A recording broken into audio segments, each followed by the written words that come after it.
Yay! Okay, this month's focus is all about sleep. Now, when we look at the pyramid of health, sleep is the basis of absolutely everything. So it sits right down at the bottom.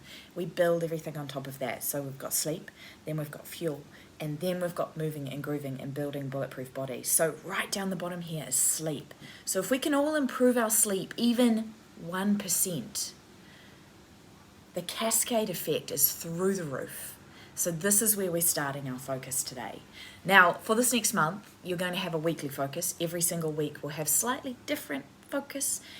But I'm going to tell you about all of them today because I don't want anyone missing out, especially if you've already got something nailed. I want you to have something that you can really work on.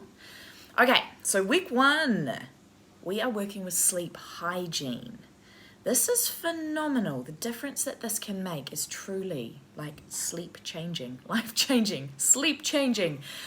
So the things I want you to look at with sleep hygiene, the temperature of your room.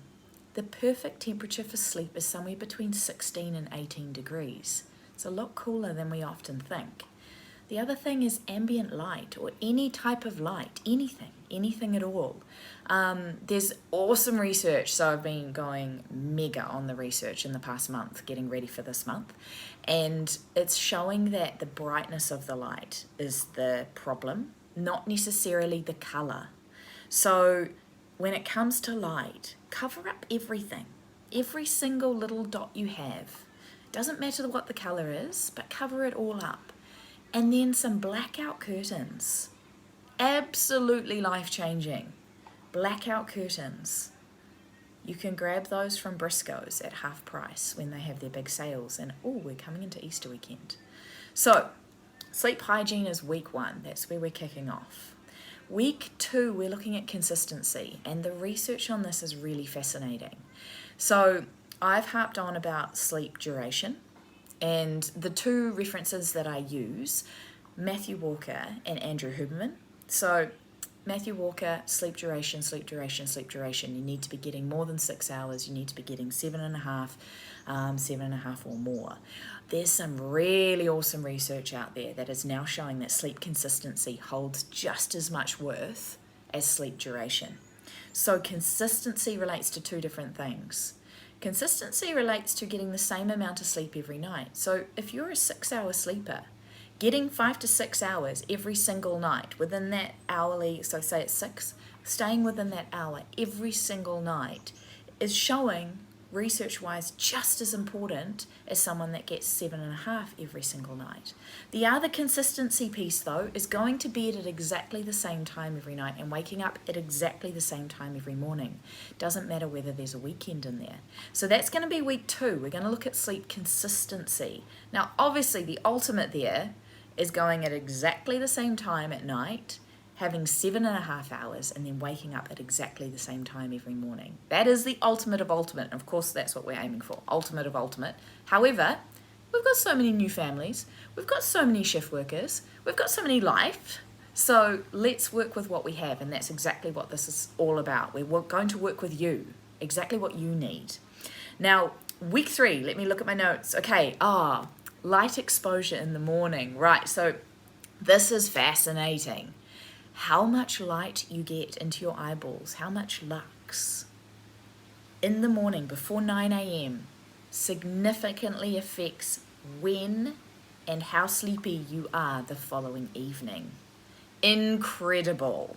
So what we're going to be looking at there is getting 100,000 lux into our eyeballs without sunglasses on before 9 a.m. I will tell you more about that. But yeah, lux. To give you a appreciation for what this means, on a beautiful sunshiny day, just being outside, you're going to get about 75,000 lux. We're looking for 100,000 before 9 a.m. On a cloudy day, like we've had over the last week, there's probably still 10,000 lux, even on a cloudy morning, cloudy, rainy morning, still 10,000 lux. Inside your home, there's probably about 500 lux. Now we're looking to get 100,000 lux into our eyeballs before 9 a.m. So that's going to be really fun. That's week 3.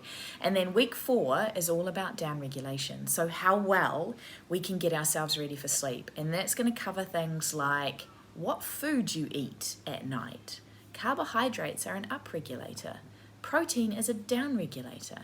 It's also going to cover things like this amazing protocol of Yoga Nidra, which is a beautiful breathing meditation protocol. It's on Insight Timer. It's free. I've absolutely fallen in love with it. I've been using it for the past 3 weeks and it is mind-blowing.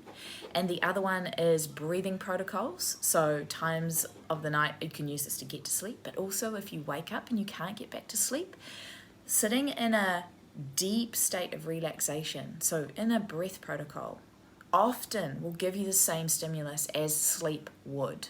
It's incredible. So those are our 4 focuses. So we're going to start with sleep hygiene. Let's get the sleep hygiene thing out of the way first. Then we're going to look at consistency, and this is mega mind-changing. This is for your mind, for your health, for everything. Then we're moving on to light exposure in the morning. So before 9 a.m. we're going to be getting a heap of sunlight into our eyes. And then we're going to look at how to downregulate. So we're going to use tools to downregulate our system and have the most ultimate sleep possible. And that is what we're going to do for this next month. And I'm so excited because seriously, if you take these pieces and run with them, they're not super complex. They don't need a heap of intention. They don't need really much time at all.